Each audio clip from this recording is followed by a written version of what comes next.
देखिए हम लोग जो है आज जो इकोनॉमिक्स में पिछले क्लास में इंट्रोडक्शन दिए थे कि बीपीएससी पीटी में किस किस सेक्शन से क्वेश्चन पूछे जाएंगे, है ना। और इसमें बहुत ही डीपली जाने की ज़रूरत नहीं है। इसमें दो तीन चीज़ याद रखना है, जैसे कि माइक्रो इकोनॉमिक्स से दो टॉपिक था। एक था जिसको हम बताए थे यूटिलिटी एनालिसिस और दूसरा था आपका थ्योरी ऑफ डिमांड। इसके अलावा कुछ भी आपका माइक्रो मैक्रो से डिटेल में पढ़ना नहीं है। लेकिन जो सबसे महत्वपूर्ण क्वेश्चन है, जो सबसे ज़्यादा क्वेश्चन पूछे जाते हैं, वो आपका होता है जीडीपी से, यानी कि राष्ट्रीय से करंट से पूछा जाता है। उसका कंसेप्ट भी है। तो हम लोग जो है आज के क्लासेज में सबसे पहले जीडीपी को समझने का प्रयास करेंगे। ये जीडीपी है क्या चीज़, हर दिन इसका यूज होता है और किसी भी एग्ज़ाम में इससे सबसे अधिक क्वेश्चंस पूछे जाते हैं, है ना। तो देखिए, उसको समझने के पहले हम आपको बता दें कि इकोनॉमिक्स का बेसिक इंट्रोडक्शन जो था बता दिया गया था। वो डिफिनेशन टाइप क्वेश्चन है, वो हम लोग अलग से कर लेंगे, है ना। लेकिन हम लोग टॉपिक करेंगे जिसका नाम है राष्ट्रीय आय, यानी कि भारत में राष्ट्रीय आय, बिहार में राष्ट्रीय आय, राष्ट्रीय आय। राष्ट्रीय आय का कंसेप्ट, राष्ट्रीय आय का कंसेप्ट पूरे इंडिया के कॉन्टेक्स्ट में, राष्ट्रीय आय का कॉन्टेक्स्ट बिहार के कॉन्टेक्स्ट में। अगर हम बीपीएससी के लिए पढ़ रहे हैं तब जैसे पूछता है कि भारत में अभी करंट प्राइस पर कितना आपका राष्ट्रीय आय है, तो जब हम राष्ट्रीय आय पढ़ने जा रहे हैं तो इससे संबंधित हम बहुत सारी बातें सीखेंगे। सबसे पहली बात, जो राष्ट्रीय आय है, राष्ट्रीय आय की गणना इंडिया में कौन करती है, तो CSO करती है, जिसका नाम है सेंट्रल स्टैटिस्टिकल ऑर्गेनाइजेशन। ये अपने आप में एक क्वेश्चन है, CSO नाम सुने, CSO। इसको CSI भी कहते थे, सेंट्रल स्टैटिस्टिकल इंस्टीट्यूट भी पहले कहते थे। अभी क्या बोलते हैं इसको, CSO, सेंट्रल स्टैटिस्टिकल ऑर्गेनाइजेशन या सेंट्रल स्टैटिस्टिकल ऑफिस, जो कि भारत में राष्ट्रीय आय की गणना करती है। दूसरी बात है, इकोनॉमिक्स में जब हम पढ़ते हैं तो सबसे पहले उसको पढ़ने से पहले मैं थोड़ा सा और बता दूं कि राष्ट्रीय आय को पढ़ने से पहले आपको क्या सीखना होगा, कि सबसे पहले इकोनॉमिक्स हम वो क्या पढ़ते हैं, किन किन बातों का इकोनॉमिक्स में अध्ययन करेंगे। अध्ययन तो हम सब करेंगे, लेकिन इकोनॉमिक्स में सब चीज़ों का अध्ययन नहीं करेंगे।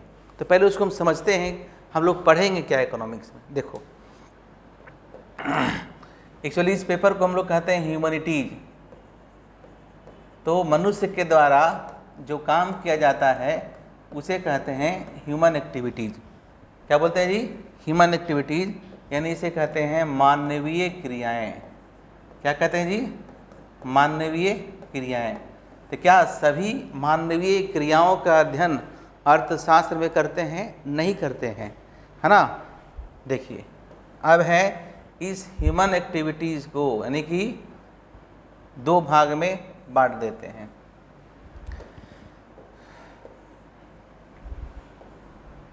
ठीक है, पहला है जिसे कहते हैं इकोनॉमिक एक्टिविटीज़ और दूसरा जिसे कहते हैं नॉन इकोनॉमिक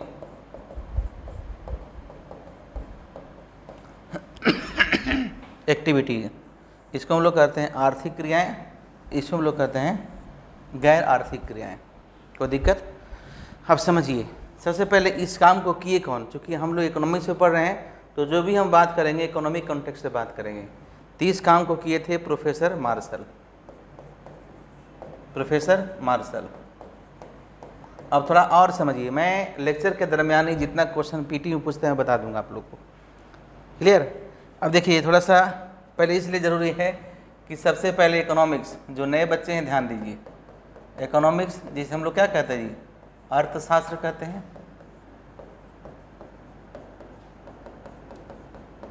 क्या कहते हैं? अर्थशास्त्र कहते हैं। तो अर्थशास्त्र में सुनते होंगे कि पहले के ज़माने में अर्थशास्त्र को, यानी कि एडम स्मिथ के पहले अर्थशास्त्र को पॉलिटिकल इकोनॉमिक्स कहते थे। क्या कहते थे? पॉलिटिकल। अभी समझिए, यानी कि अभी हम बता दें, क्लियर हो जाएगा कि एडम स्मिथ जो है फादर ऑफ इकोनॉमिक्स कहे जाते हैं या फादर ऑफ मॉडर्न इकोनॉमिक्स कहे जाते हैं। तो क्या एडम स्मिथ के पहले इकोनॉमिक्स को नहीं पढ़ा जाता था? पढ़ा जाता था, लेकिन उसका क्या था, पॉलिटिकल इकोनॉमिक्स कहते थे, है ना, क्या बोलते थे, पॉलिटिकल इकोनॉमिक्स कहते थे। तो देखिए फिर इकोनॉमिक्स को आगे यानी एडम स्मिथ के बाद इसको 2 भाग में बांट दिए, ठीक है, इकोनॉमिक्स को कितना भाग में बांट दिए, 2 भाग में बांट दिए। आप सुनते होंगे हमेशा, ठीक है, एक क्वेश्चन पूछा जाता है, सुनते होंगे एक माइक्रो इकोनॉमिक्स, क्या सुनते होंगे, माइक्रो इकोनॉमिक्स। हम लोग को माइक्रो मैक्रो पढ़ना नहीं है, लेकिन जानकारी चाहिए ना, माइक्रो इकोनॉमिक्स और एक होता है मैक्रो इकोनॉमिक्स, यानी इसे कहते हैं व्यष्टि अर्थशास्त्र, ऐसे कहते हैं समष्टि अर्थशास्त्र। तो इस काम को किए कौन पता है, इस काम को किए थे रैगनर फ्रिज। कौन किए थे, रैगनर फ्रिज। यानी कि अगर क्वेश्चन पूछा जाए कि माइक्रो और मैक्रो जो शब्द है किस व्यक्ति के द्वारा यूज किया गया, तो रैगनर फ्रिज। रैगनर फ्रिज ने इकोनॉमिक्स में नोबेल प्राइज मिलना कब से शुरू हुआ था, 1969। तो सबसे पहला इकोनॉमिक्स में नोबेल कब मिला, 1969। तो सबसे पहले किसको मिला, तो रैगनर फ्रिज को। इसलिए एक क्वेश्चन बन जाता है, किसको मिला, रैगनर फ्रिज को सबसे पहला इकोनॉमिक्स में नोबेल प्राइज मिला। और शुरुआत कब हुआ, 1969 से। ऐसे नोबेल प्राइज कब शुरू हुआ, 1901 से। तो सब याद रहना चाहिए, क्लियर। अब ये जो माइक्रो है ना, जैसे देखो माइक्रो, अभी हम लोग चूँकि हम लोग इसको विस्तार में नहीं पढ़ना है, objective question point of view से पढ़ना है। यहाँ क्या देख रहे हैं, आई, यहाँ क्या देख रहे हैं, ए, यहाँ पर ए है, यहाँ पर आई है। आई मतलब इंडिविजुअल और ए मतलब एग्रीगेट। एग्रीगेट मतलब टोटल।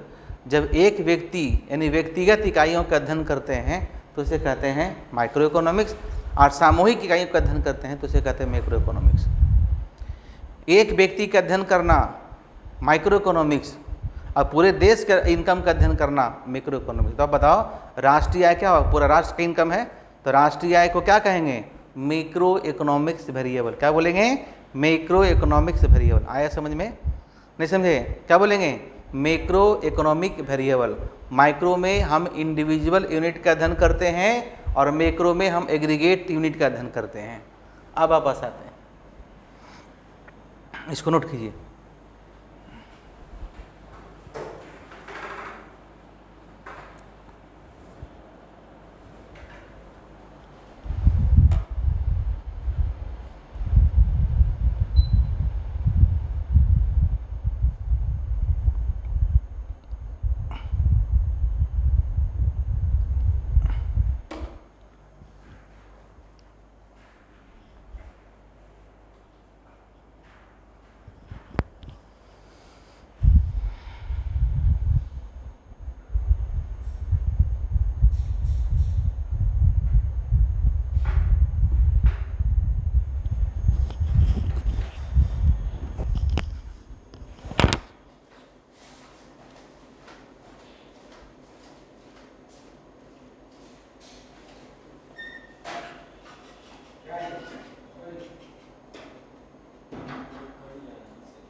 ठीक है,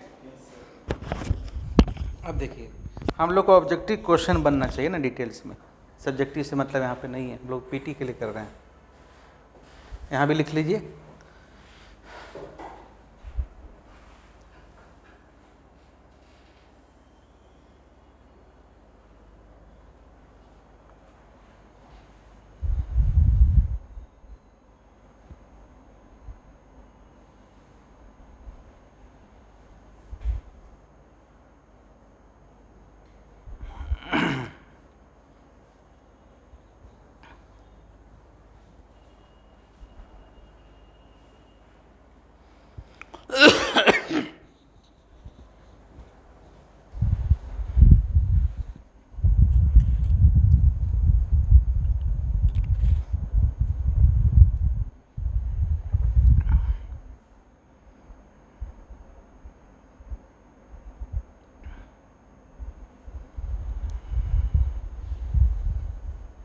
ठीक है।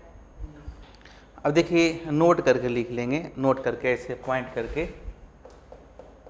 है ना, लिखिए। सभी लोग इंग्लिश मीडियम में है, कोई हिंदी मीडियम भी है? लिखो, इन माइक्रो इकोनॉमिक्स, एक लाइन करके ऐसे, in micro economics we study about an individual unit, about an individual unit like individual demand and supply, है ना, individual income,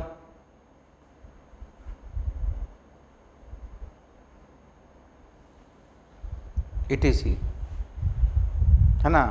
मतलब व्यक्ति अर्थशास्त्र में हम व्यक्तिगत इकाइयों का अध्ययन करते हैं, जैसे एक व्यक्ति की मांग, एक व्यक्ति की पूर्ति, एक व्यक्ति का आय इत्यादि, है ना, समझ गए? हाँ।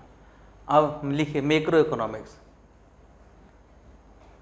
लिखिए in micro economics, in macro economics we study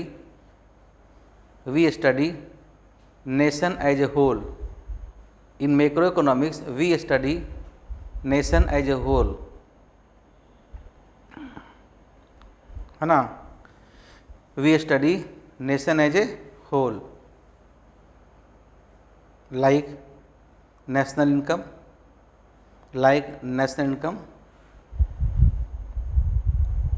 comma unemployment, comma inflation, budget etc। यानी कि समष्टि अर्थशास्त्र में हम पूरे राष्ट्र का अध्ययन एक साथ करते हैं, जैसे राष्ट्रीय आय, बेरोजगारी, बजट, मुद्रास्फीति इत्यादि। क्लियर? अब देखिए, जो ये माइक्रो इकोनॉमिक्स है तो प्रोफेसर मार्शल को, है ना, क्या कहा जाता है? फादर किसका? माइक्रो इकोनॉमिक्स का। और प्रोफेसर नाम सुने होंगे J.M. केन्स को क्या कहा जाता है? फादर किसका? तो मैक्रो इकोनॉमिक्स का। पॉइंट लिखिए, professor Marshall is known as father of micro economics, father of micro economics.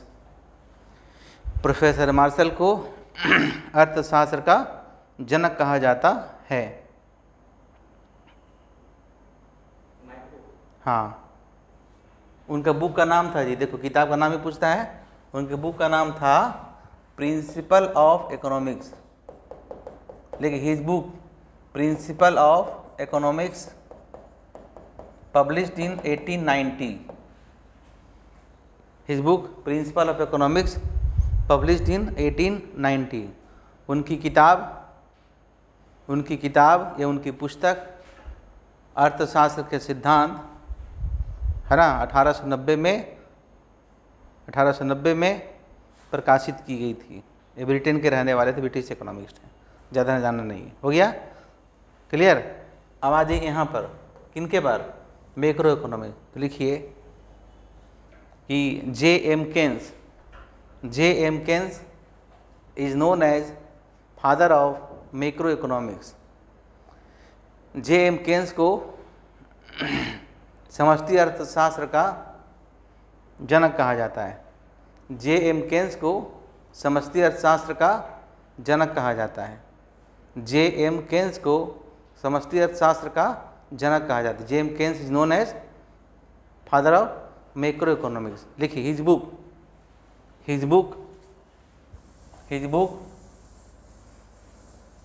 ठीक है, हिज बुक, उसके बुक को कहते हैं इसे समान तौर पर general theory. His book general theory, है ना, his book general theory was published in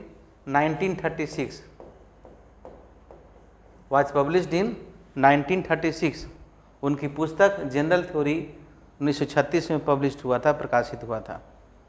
ठीक है, क्लियर हो गया? अब उनके बोलो, उनकी जो बुक है जनरल थ्योरी ना, उसका एक शॉर्ट फॉर्म है। उस बुक का पूरा नाम लिख लीजिए आप लोग शॉर्ट में। ऐसे बुक का नाम है जनरल थ्योरी ऑफ एम्प्लॉयमेंट,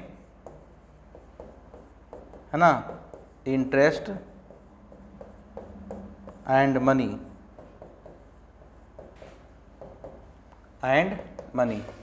उनका बुक का नाम क्या है? General theory of employment, interest and money.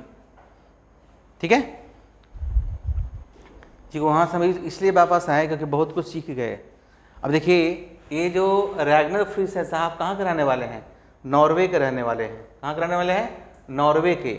और नॉर्वे का HDI कितना है? 1, है ना, पता है, GS पढ़ते हैं। नॉर्वे HDI मतलब ह्यूमन डेवलपमेंट इंडेक्स, पढ़ाएंगे आगे। तो नॉर्वे का HDI कितना है? 1। और रैगनर फ्रिश कहाँ के रहने वाले थे? नॉर्वे के रहने वाले थे। अब देखिए, सुनते होंगे एक वर्ड हमेशा, मॉडल, ग्रोथ मॉडल। तो एक माइक्रो, एक है मैक्रो, एक है मॉडल। तो जो मॉडल शब्द है ना, मॉडल, इकोनॉमिक मॉडल, ये मॉडल शब्द का उपयोग सर्वप्रथम कौन किए थे? रैगनर फ्रिश किए थे। एक और पेपर होता है, उसको बोलते हैं स्टैटिक्स प्लस इकोनॉमिक्स।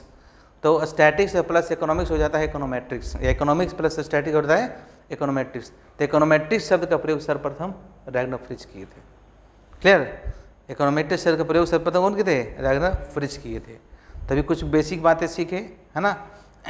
अब देखिए, इकोनॉमिक्स में से देखेंगे, जब देखिएगा तो छोटी छोटी क्वेश्चन पूछी जाती है।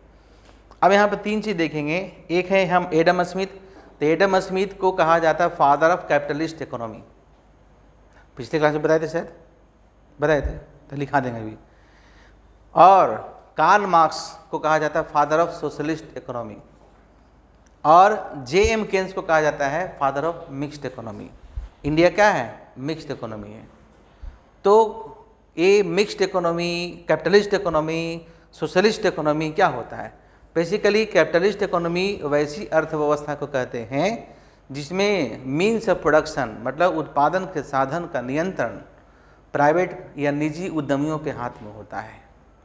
और सोशलिस्ट इकोनॉमी वैसे इकोनॉमी कहते हैं जिसमें मीन्स ऑफ प्रोडक्शन का जो है केंद्र सरकार के हाथ में होता है। कैसे मीन्स ऑफ प्रोडक्शन क्या होता है? लैंड, लेबर, कैपिटल और एंटरप्रेन्योर। लैंड मतलब भूमि, लेबर मतलब श्रम, कैपिटल मतलब पूंजी और एंटरप्रेन्योर मतलब उद्यमी। इन सभी का जो नियंत्रण किसके हाथ में होता है? केंद्र सरकार के हाथ में होता है। ठीक है। और एक और है जो मिक्स्ड इकोनॉमी है जिसमें दोनों के हाथ में होता है। जैसे इंडिया एक मिक्स्ड इकोनॉमी है, ब्रिटेन एक मिक्स्ड इकोनॉमी है, अमेरिका एक कैपिटलिस्ट इकोनॉमी है, फ्रांस एक कैपिटलिस्ट इकोनॉमी है, रूस एक सोशलिस्ट इकोनॉमी है। ठीक है। अब एडम स्मिथ की किताब क्या थी? एडम स्मिथ के बुक का नाम है, एडम स्मिथ के बुक का नाम था, क्या नाम है? Wealth of nation. यह उसके किताब का पूरा नाम क्या हुआ? An inquiry into the nature. बताए थे, है ना? नहीं बताए थे, चलिए लिख लेते हैं। किताब का नाम भी पूछ देता है। देखिए, इकोनॉमी, देखो जी, हम लोग बात कर रहे हैं इकोनॉमी का। इकोनॉमी मतलब अर्थव्यवस्था। तो इसमें 3 इकोनॉमी होगा। ठीक है, पहला, दूसरा और तीसरा। पहला क्या होगा? इसे कहते हैं कैपिटलिस्ट इकोनॉमी। लिखते चलिए, पूंजीवादी अर्थव्यवस्था। इसको बोलते हैं सोशलिस्ट इकोनॉमी, यानी कि समाजवादी अर्थव्यवस्था। और एक होता है मिक्स्ड इकोनॉमी, मतलब, है ना, मिक्स्ड इकोनॉमी क्या मतलब? मिश्रित अर्थव्यवस्था। ठीक है। तो इसको कौन दिए थे? देखो, इसको बोलते हैं पूंजीवादी अर्थव्यवस्था, समाजवादी अर्थव्यवस्था, और इसको बोलते हैं मिश्रित अर्थव्यवस्था। तो इसके जो फाउंडर्स हैं, जनक कहे जाते हैं, या कहिए फादर, या कहिए फाउंडर, है ना जी, या कहिए जनक। एक है उन्हें एडम स्मिथ। कौन है जी? एडम स्मिथ हुए। इसके कौन हो गए? कार्ल मार्क्स हो गए। इसके कौन हो गए? जे एम केन्स हो गए। जे एम केन्स हो गए। ठीक है, तीनों की पुस्तक भी है, वो भी देख लेते हैं। ठीक, नोट कर लिए? देखिए देखिए, 3 व्यक्ति के बारे में बताएं जी। 1 2 3। पहला कौन हुए?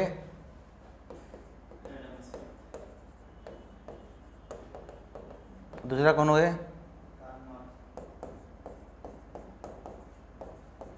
तीसरा कौन हुए?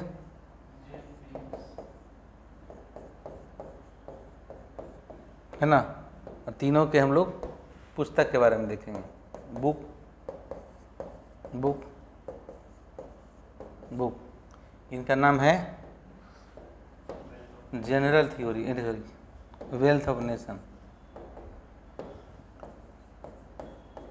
Wealth of nation. कब प्रकाशित हुआ था? 1776 में। इनका किताब का नाम है दास कैपिटल। कब हुआ था? हैं? 18 नहीं याद है। जेम केन्स कब हुआ था? इनकी किताब का नाम क्या है? अभी बताए हैं, जनरल थ्योरी। कब हुआ था? 1936 में हुआ था, है ना।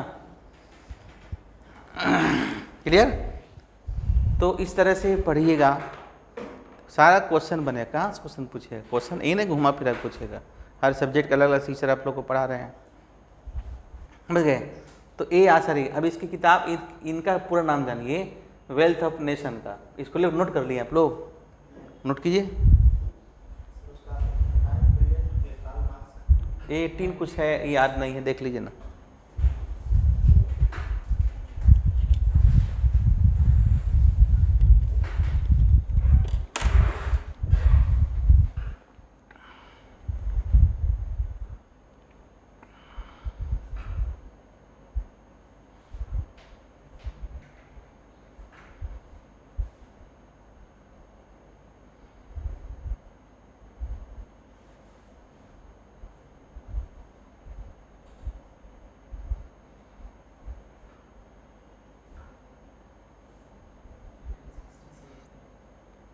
क्या है?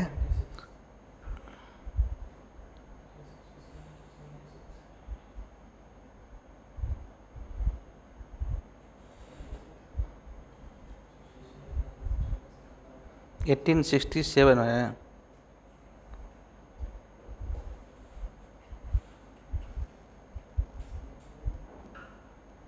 हम्म, 1867 लिख लो। 1867, ठीक है।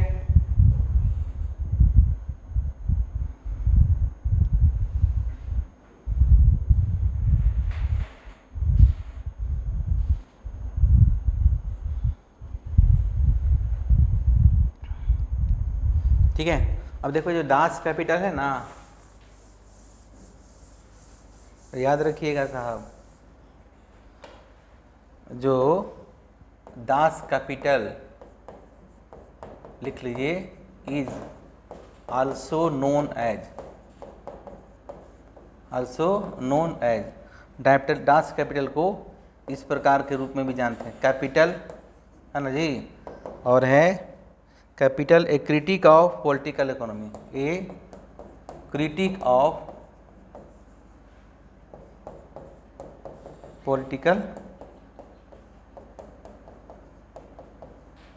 इकोनॉमी, ठीक है, critic of political economy.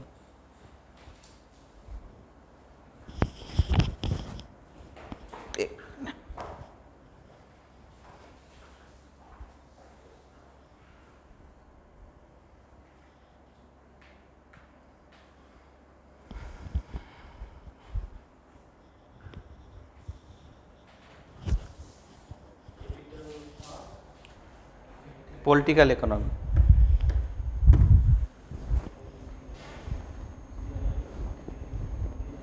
POLITICL, political economy. CRITIQUE,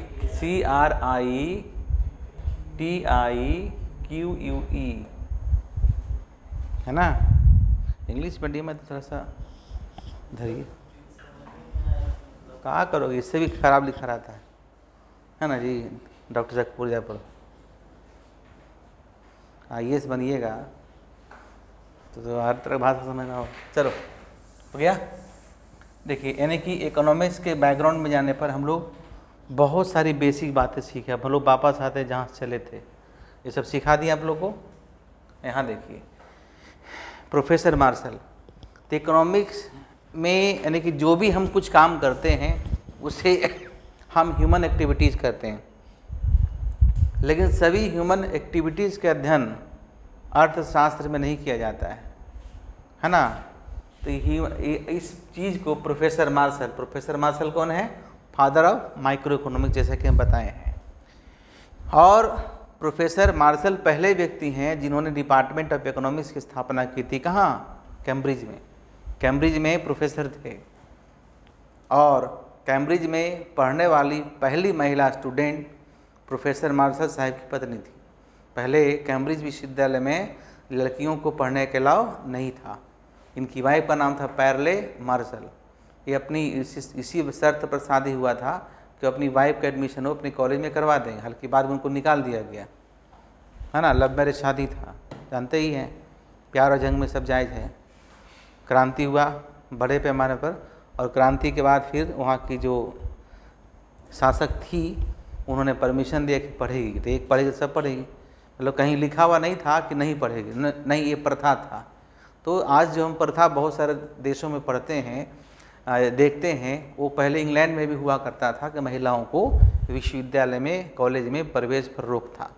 ठीक है, तो कैम्ब्रिज में पहले पढ़ने वाली पहली महिला स्टूडेंट कौन थी? पैरले मार्शल, जो कि प्रोफेसर मार्शल की पत्नी थी। मार्शल कहते हैं कि हम इकोनॉमिक्स में सिर्फ इकोनॉमिक एक्टिविटीज अध्ययन करते हैं, है ना। इसका नहीं करें, इसको हम लोग सोशल एक्टिविटी भी कहते हैं, सोशल एक्टिविटी भी कहते हैं। जैसे ह्यूमन एक्टिविटीज़ का वह पार्ट जो मनुष्य अपने जीविकोपार्जन के लिए करता है लीगल तरीके से, उसे हम लोग कहते हैं इकोनॉमिक एक्टिविटीज़। हम आपको पढ़ाते हैं तब से हम पैसा लेते हैं, ठीक है। शिक्षक को पढ़ाना, पंडित जी के द्वारा मंदिर में पूजा कराया जाना, वो भी उनका इकोनॉमिक एक्टिविटीज़ है।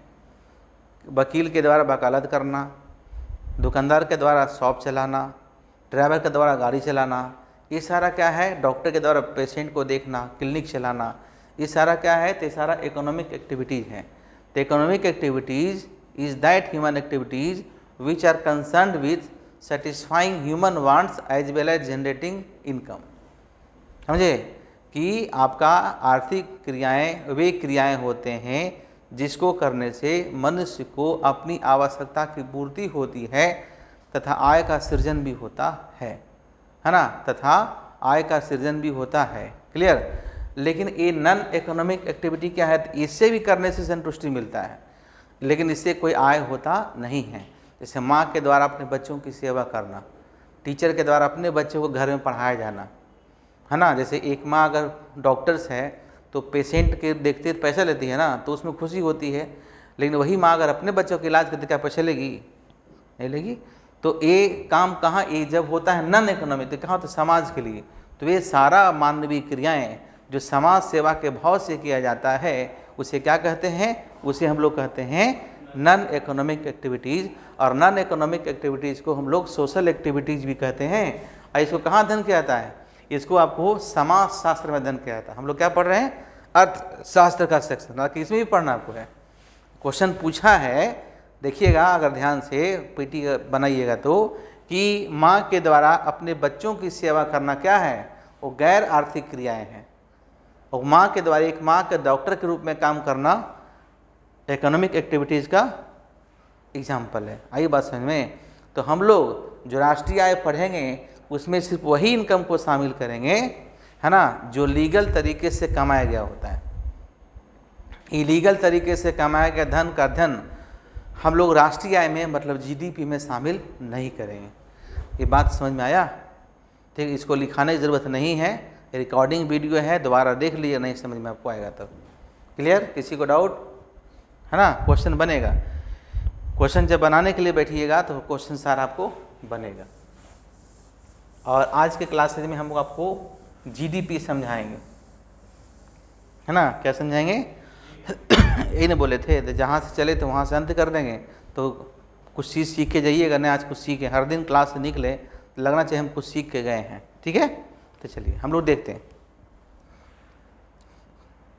हम लोग पढ़ेंगे नेशनल इनकम, वैसे इसको कहते हैं राष्ट्रीय आय लेखांकन। नेशनल इनकम, इसे क्या बोलेंगे? राष्ट्रीय आय। लिख लीजिए, ये चलेगा, 3, 4, 5 क्लास चलेगा।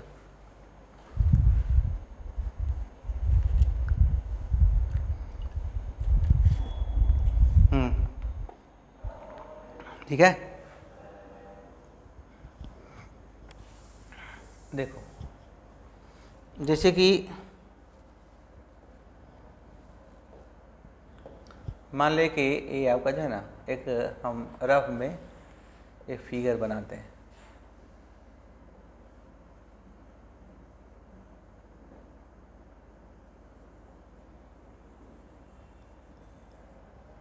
रफ में बनाया है, पूरा नहीं बनाएगा।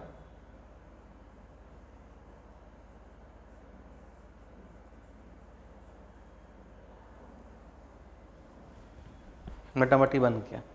ये क्या है? भारत। ठीक है, इसको क्या कहते हैं बेसिकली? इस लाइन को क्या कहते हैं? इसको कहते हैं ज्योग्राफिकल बाउंड्री। क्या बोलते हैं? Geographical boundary. कैसे किसी घर का बाउंड्री होता है, और इसके अंदर क्या बोला? इसको हम लोग कहेंगे ज्योग्राफिकल बाउंड्री, भौगोलिक बाउंड्री, भौगोलिक दीवार, भौगोलिक, है ना? और इसको हम लोग कहते हैं geographical boundary of the country, with in the geographical boundary. ये हमारा भौगोलिक क्षेत्र है। और इसको हम लोग क्या कहते हैं? Domestic area. लिख सकते हैं, क्या बोलेंगे? Domestic area. देखो, ये हमारा हो गया डोमेस्टिक एरिया, मतलब घरेलू क्षेत्र। इसके बाहर में कहीं भी हैं, इसके बाहर में हम कहीं भी, हम ले यहाँ पर हैं, तो क्या हो गया? ये हो गया फॉरेन एरिया। क्या हो गया? Foreign area. फॉरेन एरिया, या ऐसे कहते हैं इंटरनल सेक्टर, इसको बोलते हैं एक्सटर्नल सेक्टर। समझ गए? नोट कर लीजिए, नहीं समझे तो अगर समझ गए कोई दिक्कत नहीं, हम मिटा देंगे फिर। ठीक है, अगर कोई दिक्कत नहीं है, ये तो समझेंगे ना आप भाई, डोमेस्टिक और non domestic. Clear? Geographical boundary. अब देखो बाबू, इसमें क्या है, देखिए ये हमारा देश है, तो हमारे देश में लाखों सामान का उत्पादन होता है, तो इस लाखों चीज़ को यहाँ पर दिखलाना संभव नहीं है ना? तो हम मान लिया कि एक एप्पल है, क्या लेते हैं? एप्पल। और यहाँ पे मान लेते हैं, ठीक है, व्हीट है। तो अकाउंट मतलब कि जो हिसाब किताब होता है ना इकोनॉमिक्स में या अकाउंट्स में, वो एक वित्तीय वर्ष में होता है। तो भारत का जो वित्तीय वर्ष है, वो अकाउंटिंग ईयर है 1 अप्रैल टू 31 मार्च। याद है? नहीं याद रखिए। ठीक है, अब एक वित्तीय वर्ष में, मान लिया कि यहाँ पर आपका जो है 10 केजी का उत्पादन हुआ, यहाँ पर आपका 20 केजी का उत्पादन हुआ, तो इसको क्या कहेंगे? इसको बोलेंगे, ये प्रोडक्ट हुआ ना, तो इसको बोलेंगे डीपी। क्या बोलेंगे जी? डी और पी। डी मतलब डोमेस्टिक, पी मतलब प्रोडक्ट। ठीक है, अब इसका जो फ्री वाला सामान का धन नहीं करेंगे, क्योंकि इकोनॉमिक्स को काम फ्री में नहीं होता है। फ्री वाला धन कहाँ होगा? समाजशास्त्र में। तो मान लिया कि अब इसका कुछ प्राइस होगा, फ्री का तो बात ही नहीं है। तो मान लिया इसका जो प्राइस है ना, इसका जो प्राइस है वो 5 रुपया, इसका जो प्राइस है 10 रुपया। तो 5/10 पे क्या हुआ, क्या हुआ जी, इसको बोलते हैं एमपी। एमपी मतलब मार्केट प्राइस, समझे। याद कीजिए 9th-10th में पढ़ते थे तो एक पढ़ते थे पहले ग्रॉस प्रॉफिट निकालते हैं, नेट प्रॉफिट निकालते हैं। तो पहले ग्रॉस प्रॉफिट निकालते हैं, पहले किसी से ग्रॉस वैल्यू निकालते हैं, ग्रॉस। तो ग्रॉस में क्या होता है, हमारा डिप्रिसिएशन शामिल होता है, ठीक है। तो ग्रॉस नहीं समझे, ग्रॉस जैसे मान लिया कि तुमको 100 रुपये दिए, हम पॉकेट में रख लिए, तो 100 रुपये मेरा हो गया, तो ग्रॉस हम इनकम हुआ।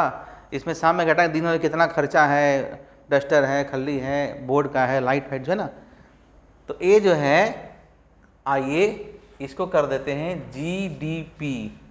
तो जीडीपी का मतलब क्या हो गया, इसका मतलब हो गया gross domestic product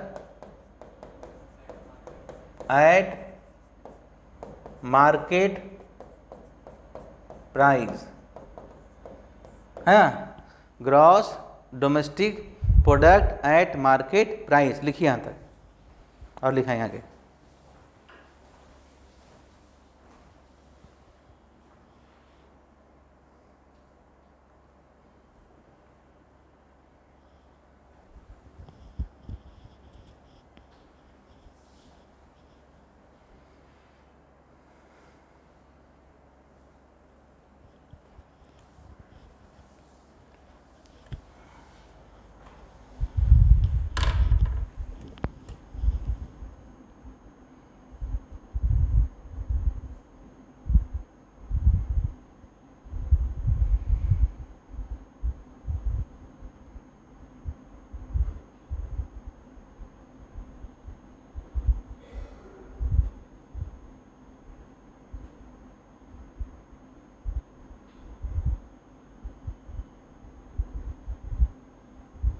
According to OECD data, gross domestic product (GDP) is the standard measure of the value added created through the production of goods.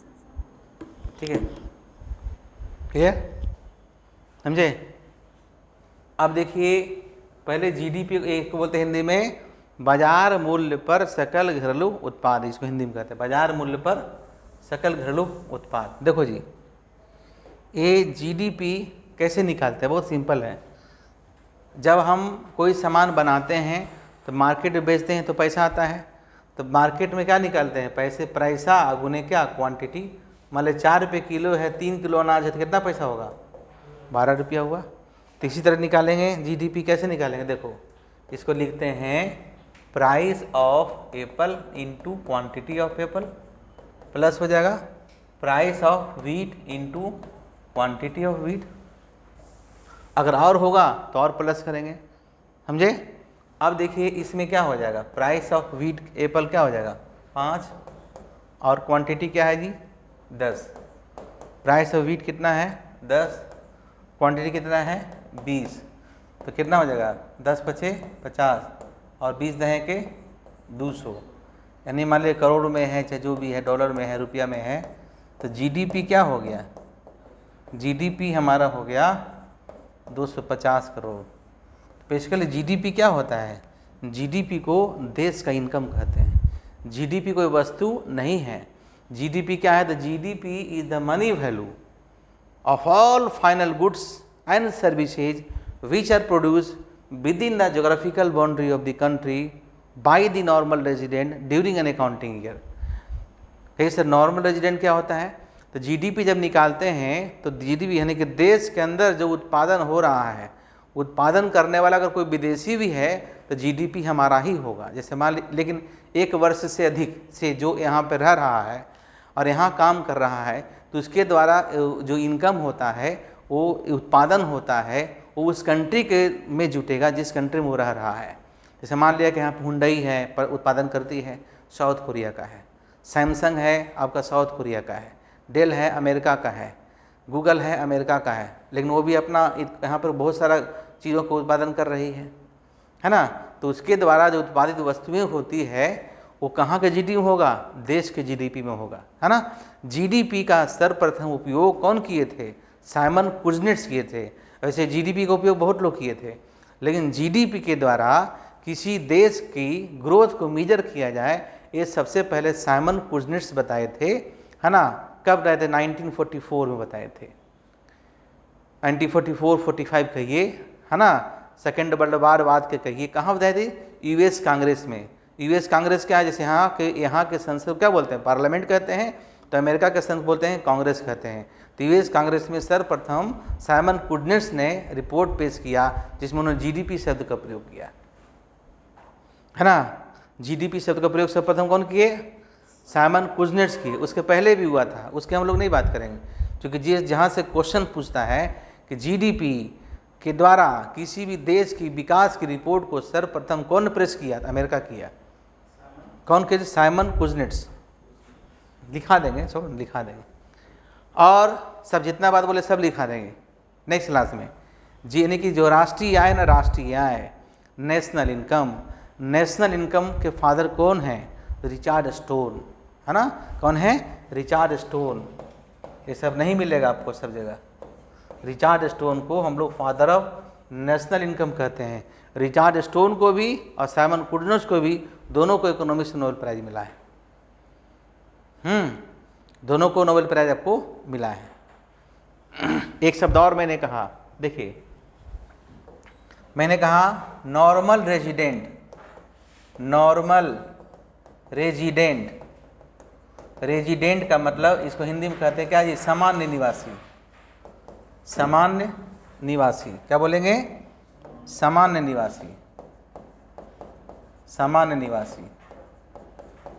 यानी कि नॉर्मल रेजिडेंट इक्वल टू होता है सिटीजन ऑफ कंट्री, और plus होगा foreigner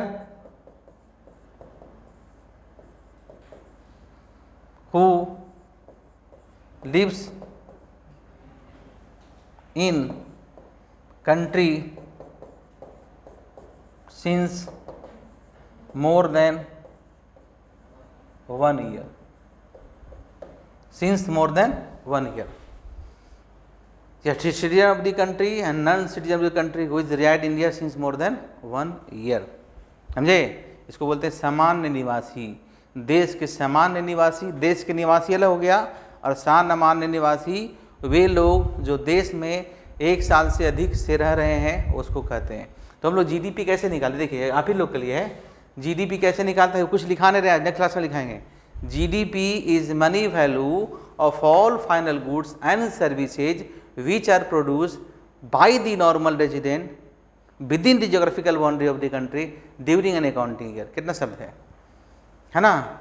एक वित्तीय वर्ष में जो हमारा भौगोलिक क्षेत्र है उसके अंदर जो देश के सामान्य निवासी होते हैं उसके द्वारा वस्तुओं का जो उत्पादन होती है उसकी जो मौद्रिक वैल्यू होती है उसे जीडीपी कहते हैं। तो जीडीपी क्या हुआ? देश का इनकम। जीडीपी को समान नहीं है, देश क्या है? जीडीपी देश का इनकम है जो नॉर्मल रेजिडेंट के द्वारा प्रोड्यूस वस्तुओं के और सेवाओं के मौद्रिक वैल्यू को कहा जाता है। अब किसी भी देश के जीडीपी को देश के पॉपुलेशन से भाग दे दीजिएगा तो क्या मिल जाएगा? प्रति व्यक्ति आय, यानी पीसीआई, पर कैपिटा इनकम। आई बस में तो जीडीपी समझ में आया? ये बहुत लंबा है, लेकिन आज बेसिक कंसेप्ट के लिए मैंने पूरा आपको खंगाला पीछे से, और साथ ही साथ देखा कि इसको करने से बहुत सारा क्वेश्चन बनेगा, है ना। चूँकि जब बेस तैयार होगा महीना दिन में तभी ना आपको क्वेश्चन दिया जाएगा। ऐसे हम देख के क्या करेंगे? हम तो 0 लेवल से पढ़ाएंगे ना किसी व्यक्ति को।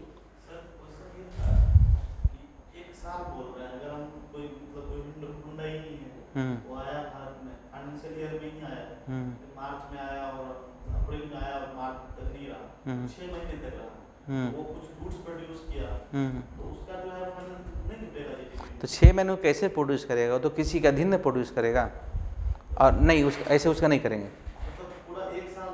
एक साल से अधिक से जो रह के यहाँ पे कमा रहा खा रहा, जैसे आप स्टूडेंट हैं या बहुत सारे विदेशी लोग आते हैं 6 महीने के लिए आते हैं, तो उसका कुछ नहीं है।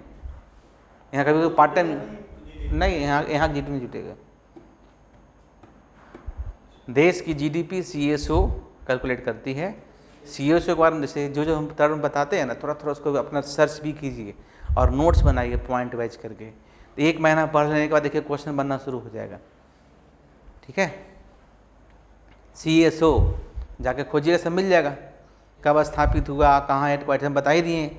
तो अपनी भी self study is the best study, है ना। हाँ, कोचिंग का गाइडलाइन दे दी, जितना ज़्यादा पढ़ पाएंगे जितना ज़्यादा क्वेश्चन बनेगा। क्लियर। तो आज यहीं तक रखते हैं, अगले दिन हम लोग फिर मिलेंगे अपने नए टॉपिक के साथ। ठीक है।